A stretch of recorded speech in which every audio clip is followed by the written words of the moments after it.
ভোরের আলো ফুটতে না ফুটতেই দূর-দূরান্তের জেলে নদী ও খাল থেকে ওঠানো তাজা মাছ নিয়ে এখানে এসে জড়ো হন।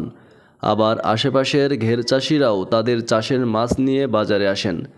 শিং, কই, মাগুর, তেলাপিয়া, রুই, কাতলা, মৃগেল সহ ভেটকি মাছ ও চিংড়ি মাছ সহ নানা প্রজাতির দেশি ও বিদেশি চাষের মাছ এখানে পাওয়া যায়।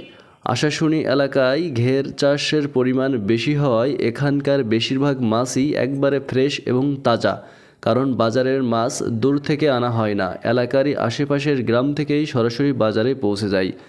বাজারের ভেতরে ঢুকলেই দেখা যায় ক্রেতা ও বিক্রেতাদের প্রচুর ভিড়। মাছের সারি আর দরদামের শব্দে পুরো বাজার মুখরিত হয়ে ওঠে।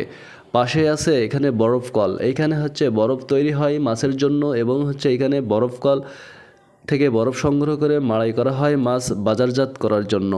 এখানে দেশি মাছের চাহিদা সবচেয়ে বেশি, বিশেষ করে এইসব মাছের জন্য অনেক ক্রেতা নিয়মিত ভিড় করেন। আবার যারা বড় মাছ পছন্দ করেন তারা বেছে নেন রুই, কাতলা বা কার্প জাতীয় মাছ সহ ভেটকি মাছ, কার্পু মাছ, গ্লাস কাপ সহ অনেক বড় বড় মাছও এখানে পাওয়া যায়।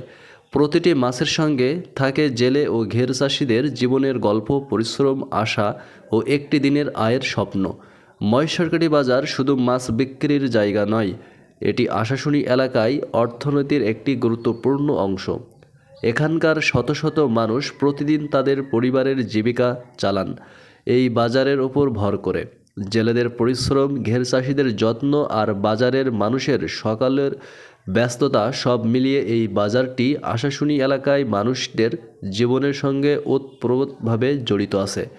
যে মাছগুলো আমরা প্রতিদিন খাবারে দেখি তার বেশিরভাগই আসে এইখানকার নদী, খাল, ঘের থেকে, আর সেগুলো প্রধান গন্তব্য এই মহেশখালী বাজার। আশাশুনি সদর সহ আগত মানুষদের জন্য এই বাজারটি একটি দৈনন্দিন প্রয়োজনের জায়গা।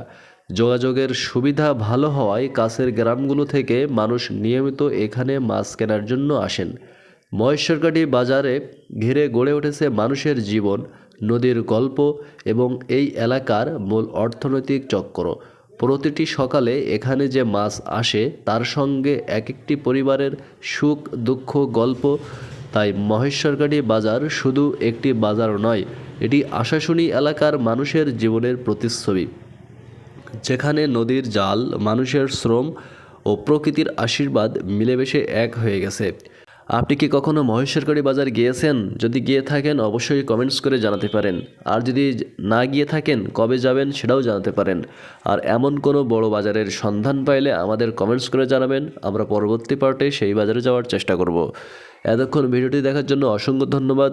আরেকটি কথা জানাই রাখি, এইখানকার মাছ চায়না সহ বিভিন্ন দেশে রপ্তানি করা হয়, কারণ সাতক্ষীরা জেলার সবচেয়ে বড় মাছ বাজার বলে জানা গেছে এই মহেশখালী মাছ বাজার।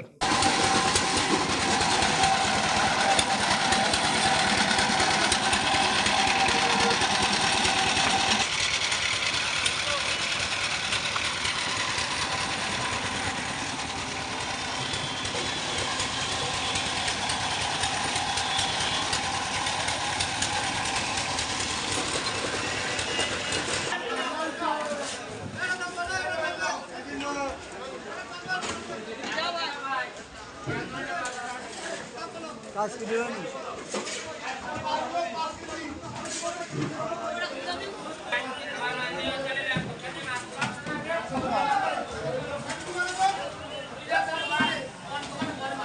ওই দাও তো, ওই দাও, মাছ লাগবে, মাছ লাগবে।